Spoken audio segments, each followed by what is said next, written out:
Hi, in the video you will overview fuse diagrams, discover fuse box locations inside your car, and learn any fuse and relay assignments.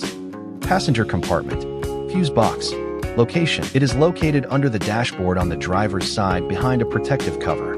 Check the actual assignment of the elements with your diagrams on the protective cover. Friends, for more technical videos and car wiring diagrams, don't forget to subscribe to Car Fuse tab.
Engine compartment. In the engine compartment, the fuse and relay box is located on the left side next to the battery, closed with a protective cover.